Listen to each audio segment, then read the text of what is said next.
Your name might begin with Min, but that doesn't mean I'm going to put the minimum amount of effort into this episode.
We had our time on Motherland, so the way to our father's land. Now we're fighting out in Camelot.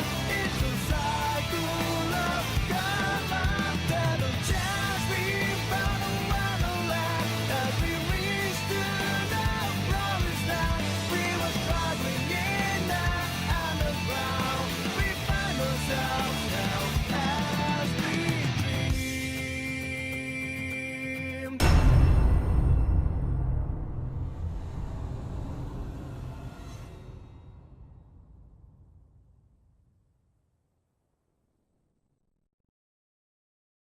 Yes, that was an extremely cheesy intro, which is exactly why I'm phasing through this chair that someone randomly has on the roof instead of doing anything that would make sense. Hello everyone, I'm Luxin. Welcome back to more Let's Play Xenoblade Chronicles X. Last time, we did one Orphe-related side quest, and...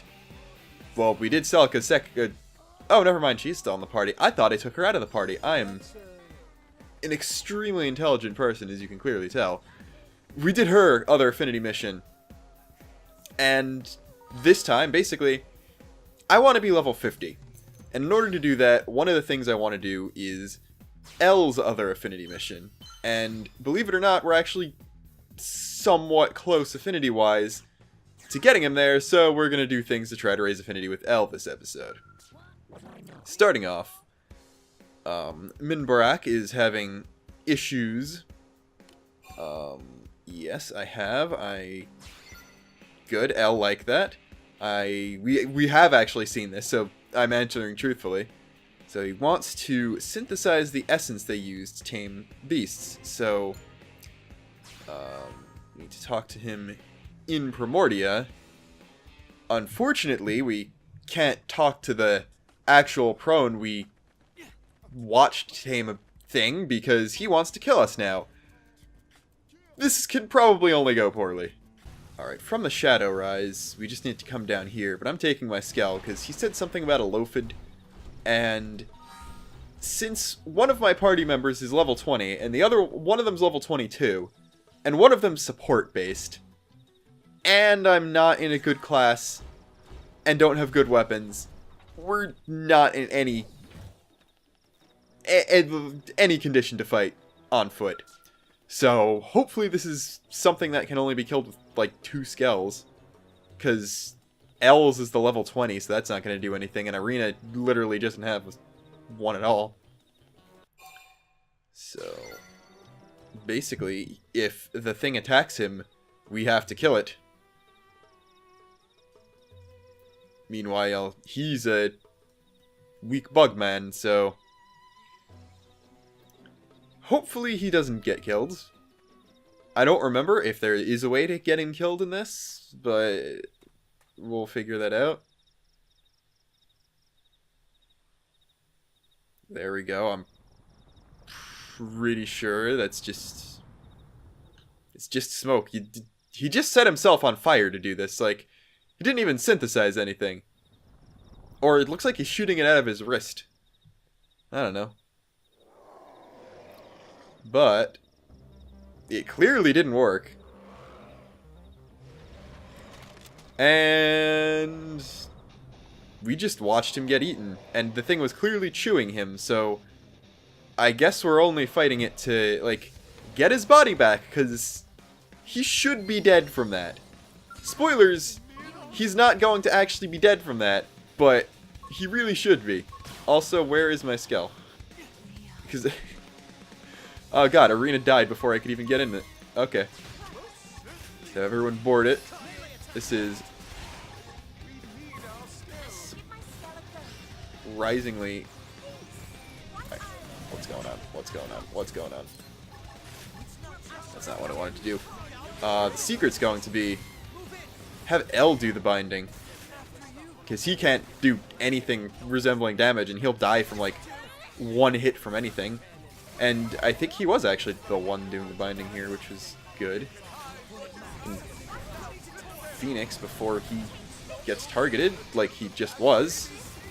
And I may have just aggroed something, and his skull was destroyed anyway, because of course it was. Although he's got the 40% defense boost, so he might still survive this, sort of. He survived that, which I think the giant ball of fire hitting him square on missed. But let's see. I don't think I've put any attention into L's arts or skills, so that shooting star is going to do basically nothing. Then again, anything he's going to do is going to do... Wow. Great job with the whole binding thing, Celica. I was gonna just G-Buster, but no point in doing it now. Alright, it is staggered right now. If you could bind it, this should do a lot of... Never mind, you're just really bad. I guess it makes sense. She has less experience with skells. If you think about it, Lynn was the one who was doing binding correctly last episode, and she designs them for a living, so I doubt that's a thing that they actually worked into each party member's function, but that's kind of cool that it turned out that way. Anyway, he somehow survived literally getting chewed on. And that's not the thing that Elle would like. That's unfortunate. Yes, unproductive emotional states. You think you're cool by not having emotions. Anyway. He needs to talk to a prone. Good. Elle liked that one, at least. Let's see. He will return to the Manon ship and speak with the prone. Ah, yes. And I'm getting weapons. I'm gonna check this. I doubt I got anything good because we haven't really been fighting anything of a high enough level, but let's see if I actually got... Nope, I still don't have... This is hilarious. Ooh, wait.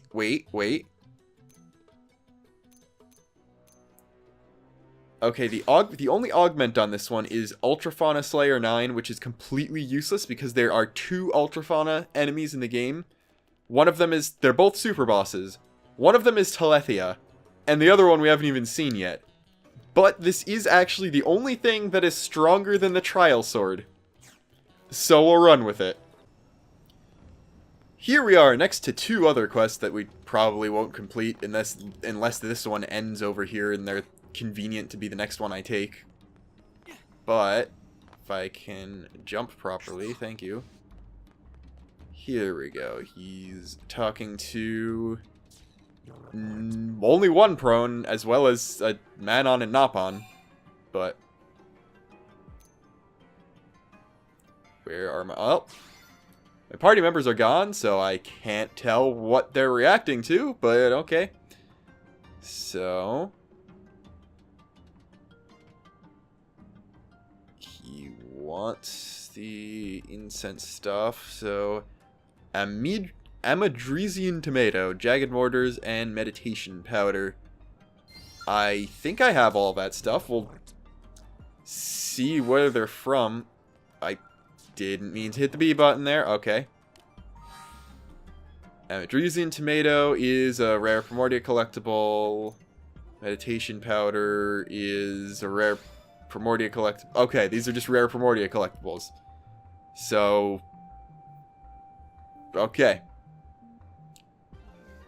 That's weird. She mentioned something about a Belgazis, which I don't know if there are Belgazi in X at all. Alright, there's Celica. I don't know what happened to the other two party members. They're probably standing behind her somewhere. But, whatever. Back to the Shadow Beach. We're probably gonna have to fight something again. And we're down one scale, even though the one we lost was the worst one.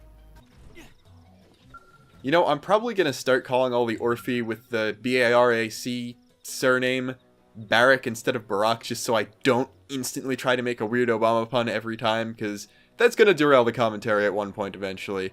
We both know this. Another Grand Lophid is here. That's very clearly that's not contrived in the slightest. But he has the other incense this time. I don't know why he started with taming a Lophid and didn't start with, like, a Suid, like the other prone do, if he's trying to use prone methods. I don't know. There we go, he's shooting smoke out of his wrist hole again, and... Okay, you're gonna get eaten. You're gonna get it. Yep. Yep. Yep. And they just literally replayed the same cutscene again. Good job.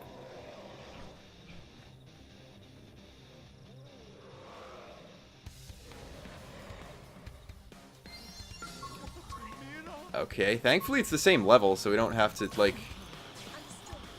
try any harder. But, I don't know. Let me do the binding. Let me do the binding. Celica has the other G-Buster, I think, so she should be able to do decent amounts of damage while it's bound. But you're flying a lot higher than the other one did. That's weird. Or is it... That's weird. I have no idea what's going on right now. Yes, Al, we will indeed put a sock on them.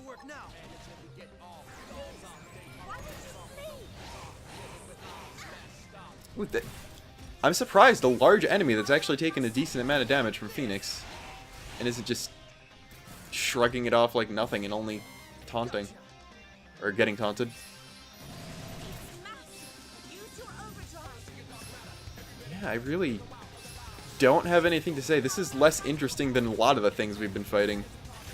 And, well, I guess the interesting part is that Arena's somehow still alive. I guess she's just doing so little she's not getting aggroed at all. That, and I guess this thing's been bound for half the fight, so it's not exactly able to attack most of the time. We could get another topple, that would be interesting. Thing is, it's flying so high, it's out of range of the two on the ground, so, like, even if L wanted to use Shooting Star, it wouldn't work. Or, you just physically can't use attacking arts at all if you're out of range of the enemy you're targeting, so this Soul Voice is kind of completely useless, especially if Celica is still going to fly that low like she is for some reason. Maybe if I ever focus target it. She'll actually move closer. Nope. Guess she just doesn't want to get close to this thing. Maybe she's scared of it, like, dying and squirting Orphe body juices around everywhere. That's reasonable, I guess. I mean, if anyone in this company of soldiers is overly sensitive to violence and gore and stuff, it would probably be the latest recruit whose backstory involves her entire town getting murdered. I like how there is... That's the cool thing about games like this. They don't have a huge... Oh, that's the most pointless cockpit mode I've ever gotten. That's the cool thing about this not having a really big story. I can fill in gaps with stuff like that, backed up by the actual gameplay instead of something that happens in the story. So, like, there is now a headcanon for this playthrough of the game based on the way characters are acting randomly based on how their AI is being screwy in combat. Which is kind of cool, I guess. I don't know. Well, we senselessly murdered 2 animals because this guy's bad at incense, I guess. I don't know. And his new friends came all the way out here to save him for some reason.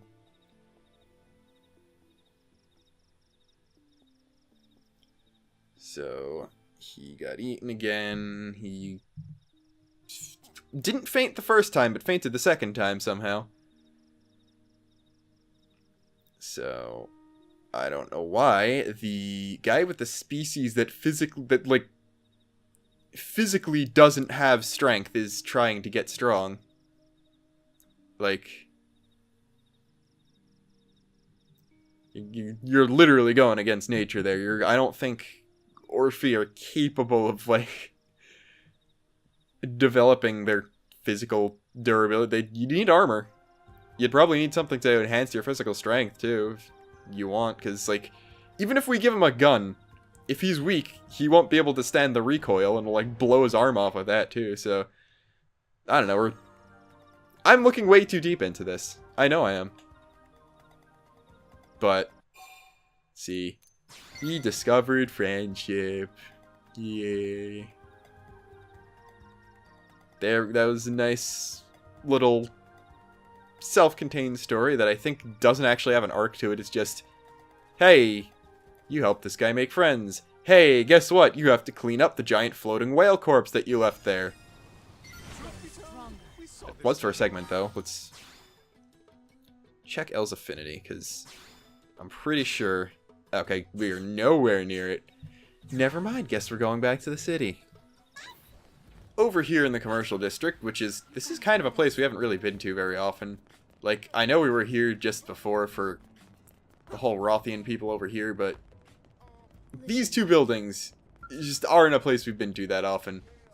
But over here, by the fountain, we have Warawa, who wants things. What do you want? Oh, this one. It's the Mirror Life trading card quest. This is a random trading sequence where we need to trade cards with people to get the gold Napopotamus that she wants. I don't know why. I guess it's because it's a rare. Like, I was gonna say, why would you want a gold Napopotamus card when you are a Nopon? Like, you'd think that you'd seen enough of those in your life as a Nopon. But, yeah. That's the kind of thing where it's just, hey, guess what? You're gonna talk to people, and it gives you 0 guidance. So, we're gonna do that at a later time, because I don't feel like pulling up a guide at any point this episode. I want this one to just actually be me doing things. Which is why we're gonna grab this information. Oh, that's for Celica heart-to-heart, which we're probably never gonna do, because I don't think, with the exception of L's affinity mission, which requires him, Elma, and Lyn, we're probably not removing Celica from the party for the rest of the game. But here's Shiraton, who is a Zarubagan with a surprisingly human-sounding name, but he needs help with something. Getting a new initiative about the Voltant. Oh, they're a trash collection service, but he tried to consume a hamburger and knocked himself out. Good job. So what are we trying to do? Get a hazardous container, get a hazardous fuel cell, and a toxic chemical bomb. Why does this random Manon have a toxic chemical bomb? I thought they were supposed to be the peaceful ones. Also, why do we have 4 objectives? That's weird. Guess we can go over here. Is this a... Does Professor B have something? This'll be big money. Nope, he's just factor 1.21.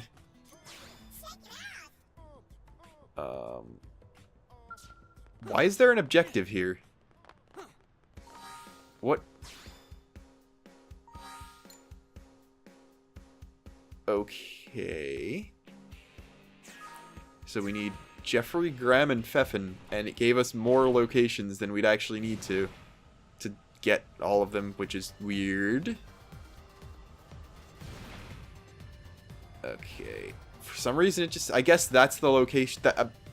That must be one of Graham's locations, because he was the used car guy who sold us the basis for the original Mirrormobile. Okay. That makes sense now. And you must be... There's... Oh yeah, there's Doug. Remember when we actually used him? Poor Doug. He does not deserve the treatment he got, but we're going to keep treating him that way. Anyway. So, we got stuff. Elle didn't like evading the question. Oh well. But even though he said that he'd go and bring in the stuff himself, we still got his thing, so... Mixed messages, my dude. Mixed messages. Anyway. Who's over here? Is this the man on ship one? This isn't the man on ship one, I don't think. Nope, that one is the man on ship one. Okay. See, that's the problem. We have a flying Skell, so going places in NLA is so fast that I might as well commentate over all of it, because it's easier to not stop my train of thought every time I want to go somewhere else. That, and again, as I've said oh so many times, it's literally faster to move than to skip travel. But here's Pfeffin, who I think we've talked to at least once before. And he yes, I mean, yes, scientific discoveries do happen by accident like that all the time. But that he randomly made a bomb when he was trying to just synthesize new chemicals, that seems a little sketchy. But what do I know? I'm not the avid Rick and Morty viewer like that Manon is, so I'm clearly not smart enough to understand anything that's going on. But the last person we need is Graham, and I think it said either industrial or commercial for him.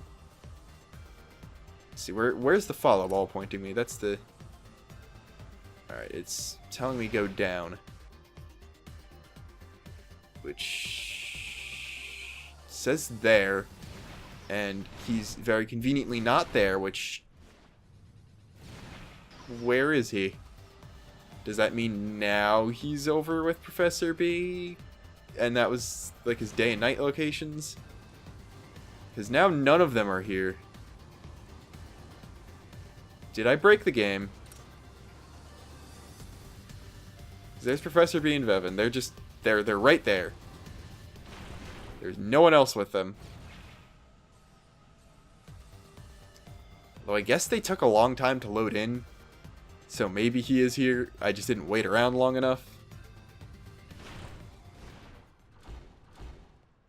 But I kind of doubt that. I don't see anyone here. What's going on? He's not above here, is he? Nope. Am I really going to have to change the time to get him to show up? Because he's just not anywhere.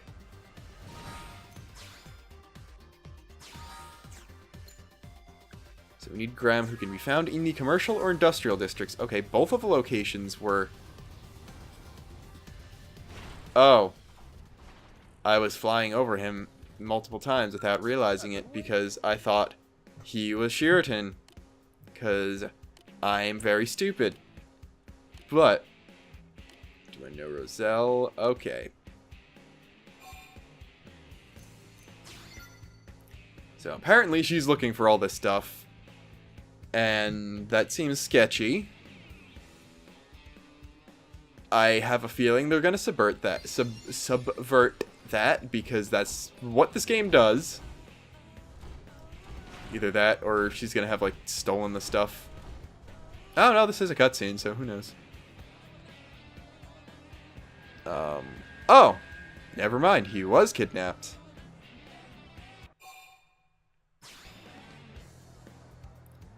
Okay.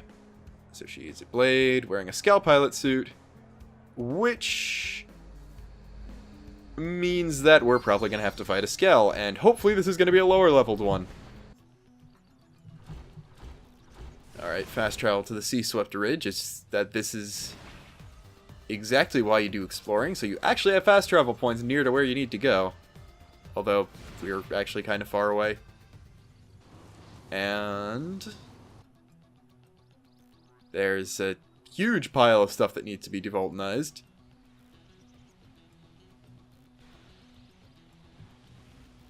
And that's a very, very great face you got there. But oh, she's just trying to... Okay, I'm surprised she didn't, like, actually want the stuff he was devulcanizing and, like, wanted to use that for a personal gain. She's just trying to, use him as a service, which... Oh. Okay, that's... got some warped idea of how this is actually legal somehow, because it kind of probably isn't. Also, she isn't the smartest. She has a scale named Gold Courage that is completely blue, and now it's completely destroyed. That was very climactic. I could have probably won that one on foot.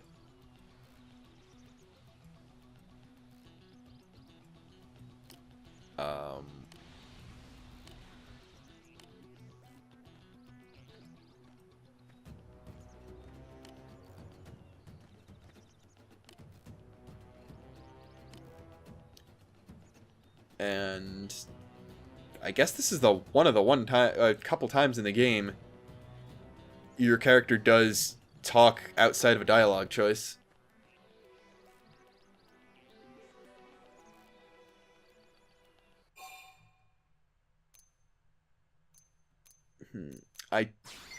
Good. L likes the money-based thing. I'm surprised Celica liked that, which is interesting. But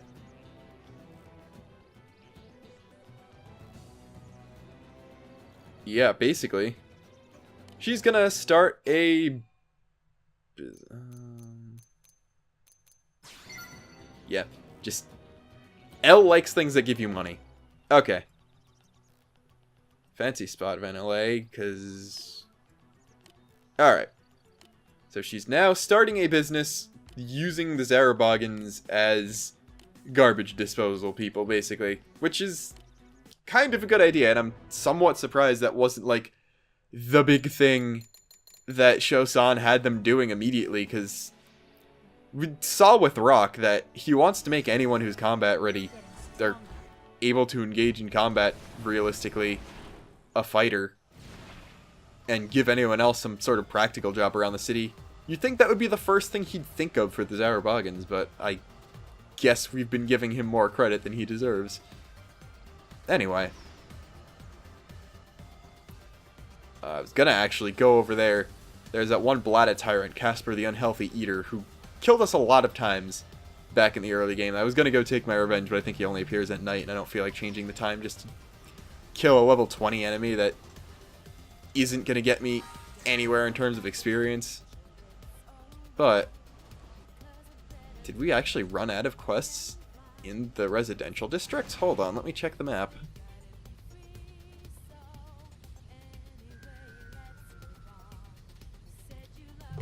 Believe it or not, I think we actually have. Okay. Let's move to the commercial district then, because I know as a fact there's at least one more in here, as well as the... This is the industrial district, I'm smart. As well as the one that I'm just intentionally avoiding like the plague, because it's awful and requires you to beat something that's several times stronger than the final boss anyway, so it's probably not a good idea when I'm struggling with like every story fight. Over here, at this weirdly cordoned off gate, we have Julius, and I don't remember what he has for us.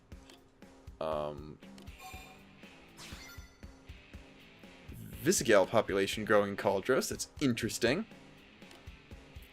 So, are we going to have to just kill them or investigate? Alright. We need to defeat one to gain a tissue sample. I'm pretty sure it's possible to gain a tissue sample from something without killing it, but this is video games. And see what I mean? This is why probing all of Cauldros when we did is good, because this is right next to FN 515. And this is a... Wow, we should have been doing this a long time ago. And I like how there's one Biovisigal, aka the one thing we actually need, lumped in with all of the other ones.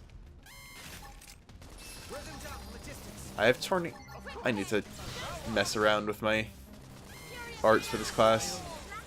Also, you know it's sad when I'm level 47 and can't just like instantly murder anything that's like level like this is a level 20 enemy. I shouldn't be having. I mean, I'm not having any trouble with it at all. We haven't taken any damage, and whenever we do, it's healed off incredibly quickly by whatever soul voice we're using. But it shouldn't be taking this long, is the point. Like, I know 2 of our party members are level 20, but, like, Celica, like, I know, yeah, she's support class, whatever, but even support classes should be able to, like, take out all these things in less than the amount of time it's taken. I don't even know why I'm still killing the rest of these. Like, it might as well just be a matter of principle. Especially because my arts aren't even upgraded. Like, that flame grenade got burst damage and is still doing less than 1,000 damage per hit. It barely did double the damage of an auto attack. Or I think it did like less than triple the damage of an auto attack, barely double that of a critical. Which is just pitiful. I know I didn't upgrade the arts. I know I'm using a really bad weapon, but I'm over double this thing's level. That shouldn't be happening. I'm not even hitting 100 with the individual shots of Furious Blast. This is kind of painful. I do admit the fact that I have this much TP is fun, because I could have been overdriving for a while now, but whatever. Alright, we peacefully and as undisturbing to the natural ecosystem of things got the tissue sample you wanted. And what? It rose by 2.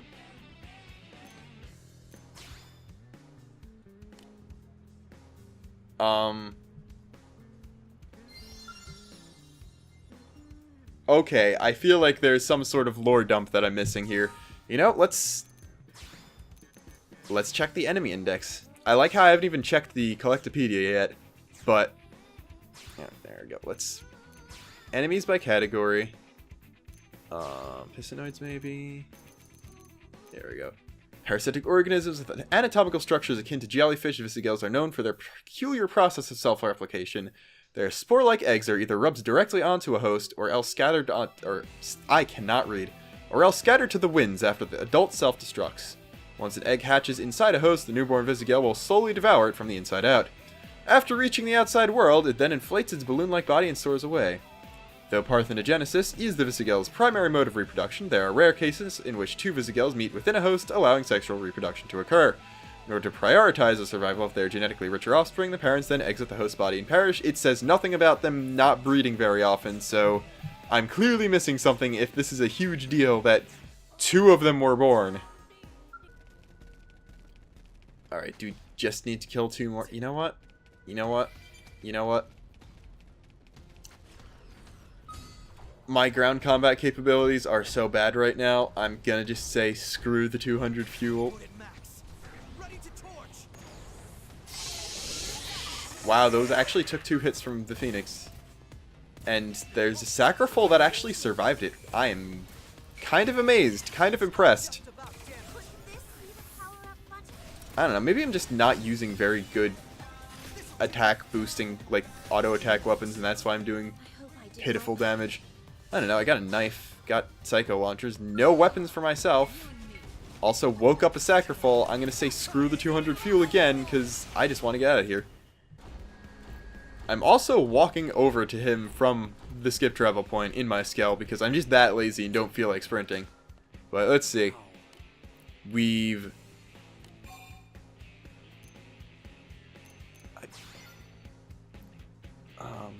some immediate cause, some prompt. Rapidly multiplying organisms. He just... I feel like I'm somehow prolonging this side quest by playing along with his delusions. Because we have to go back to the same place and kill 4 more of the same enemy. This is kind of boring.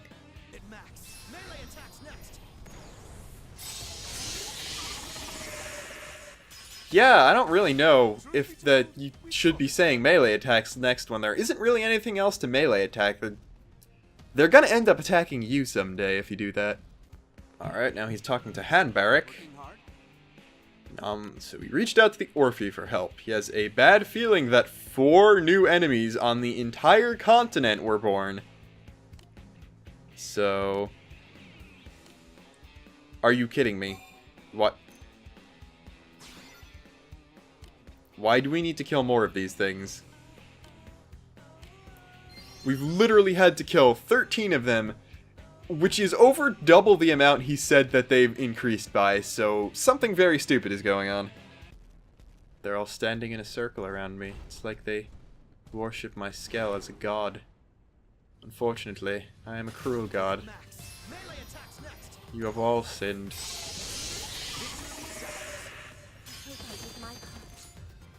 Okay, thank you for the swords. I appreciate that. You should have given them to me before I killed you, and maybe I would have let you live. Let's see if any of these are actually decent.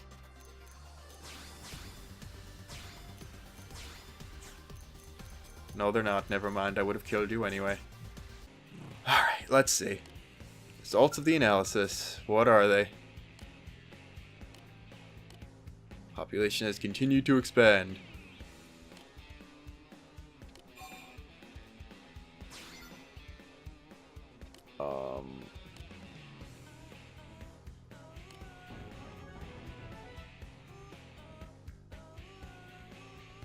Okay.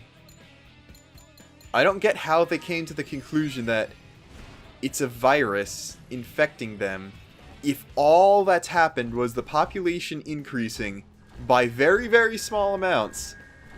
I'm not really sure what the point of any of that quest was. It was kind of filler. We had to kill 13 of the same enemy. Let's do a better quest now. We got... Okay, here's a follow-up to the Sheraton quest. Might as well do that. This can be the Sheraton episode with one bad filler interlude. So... he's being called a jewel thief. Because he wasn't told that jewels are valuable to humans.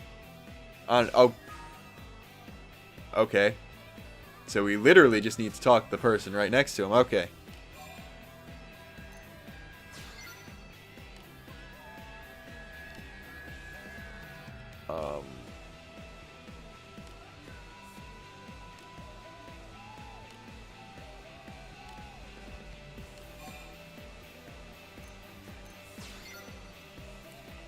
Okay, so I thought it was that, oh, he just Vulcanized the jewel in the first place. But, okay, never mind. She's just suspecting him for no reason.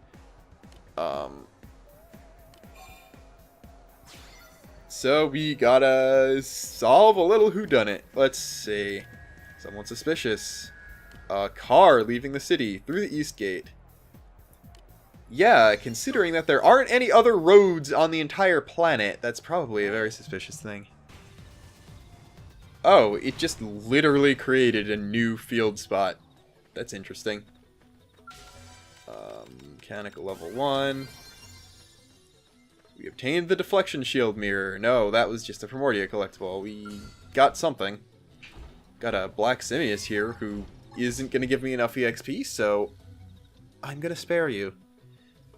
We did get the deep blue gem. I think that's what we were looking for. Alright, we got the stolen thing back. So he clearly didn't steal it if he's here. But we don't know who stole it. Was this the entire side quest?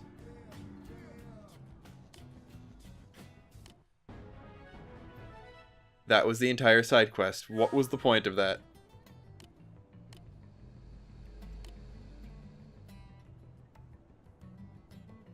Okay, literally what was the point of that?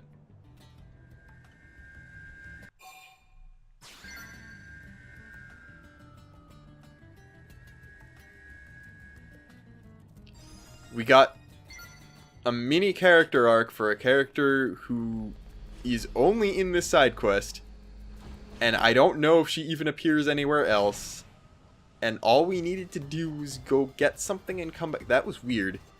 Am I just, like, running out of not fillery side quests at this point?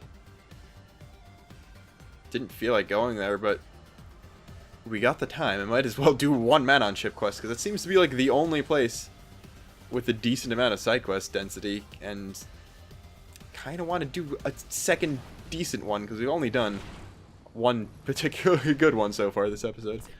And, you know, the whole affinity thing, little important.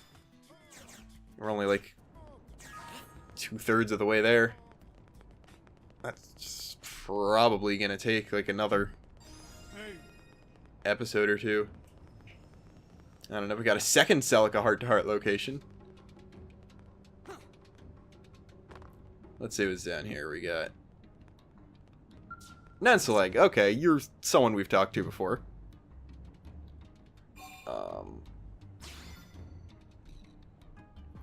So his hive mind is declining. He wants to begin a trial treatment, and we need to get an herb for him. Okay, it looks like this is a red item as opposed to a collectible because it gave us a specific location.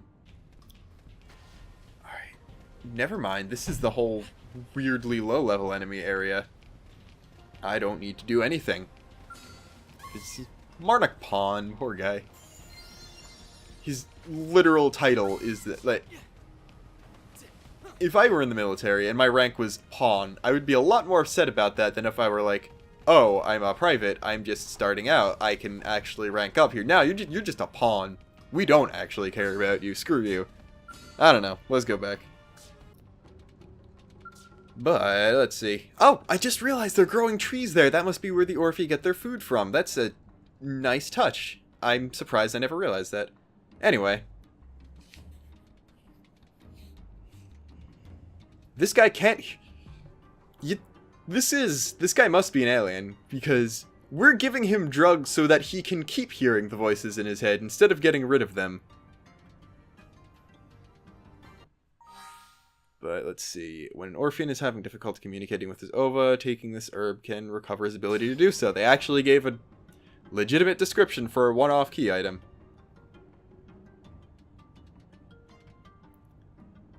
Oh god, please don't tell me that this is... Okay, never mind. I thought this was the end of the side quest, but no.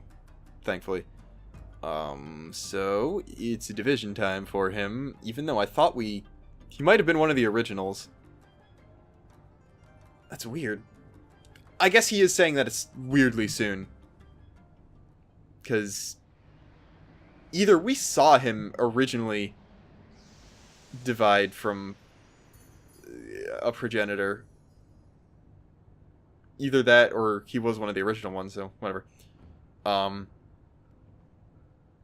But we have a new red Orphean, which is new.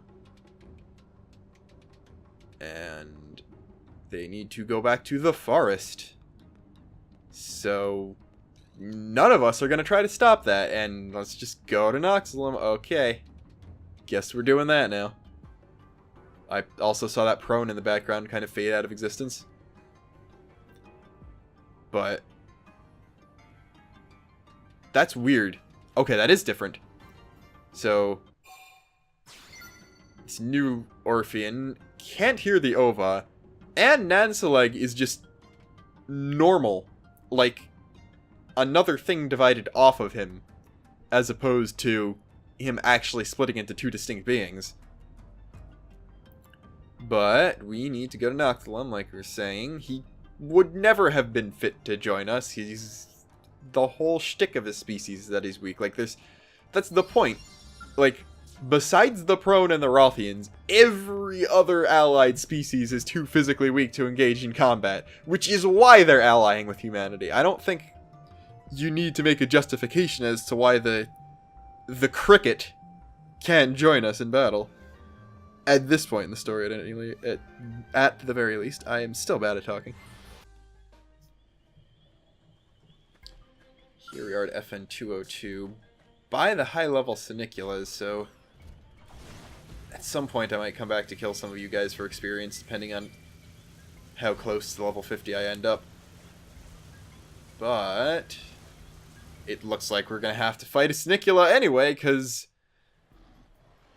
our new Orphe friend is getting attacked by one. This one has a beak. I don't think the other ones had beaks. The Orphe, not the Senicula.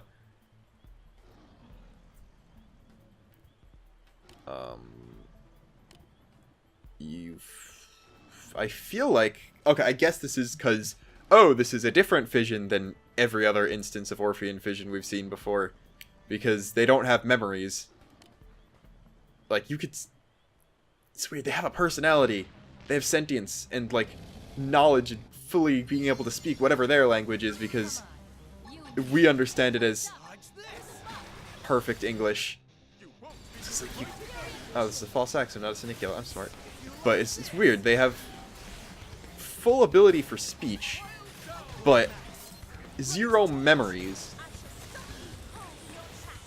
Because you'd think that Nanceleg would, like, know that these things are gonna kill him. And that...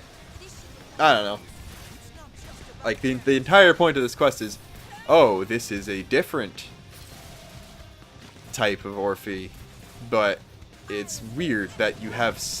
like, it's inconsistent. Either have all the memories or have none of the memories. This isn't Xenoblade 2. You don't have characters that lose their memories and then have to restart them at some point, but they maintain their personality and stuff through every incarnation. I don't know. I look way too deeply into this stuff. That's what we're getting at. At any rate, L kind of came in clutch there. I got a really good soul voice. I should just stop talking. I don't know what I'm talking about. I called Topple soul voice. I screw up my grammar more often than not. I don't know. You saved your life. And for some reason, this one did not have their ova. So, I'm going to speak with your parent, which is interesting. We're specifically referring to Nanceleg as a parent and not a originator, progenitor, or whatever. I don't think the ones that divide normally refer to their progenitor as a parent. I'm not sure. I'd need to go back and check an older episode for that, but I don't got time for things like that. Anyway. What do you mean it looks nothing like... It's literally you, but pink. Like, it's... Now that I'm checking, now that I'm noticing, it's literally a palette swap. Why are you saying this looks nothing like you? Especially because other times we've seen an Orphe divide, the children have looked identical to each other, yes, but different from the parent. So you're getting anxiety about nothing here. Vision was born in the city, but because of humanity,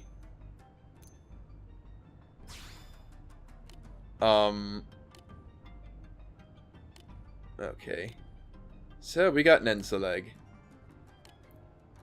And apparently the Orphe are starting to develop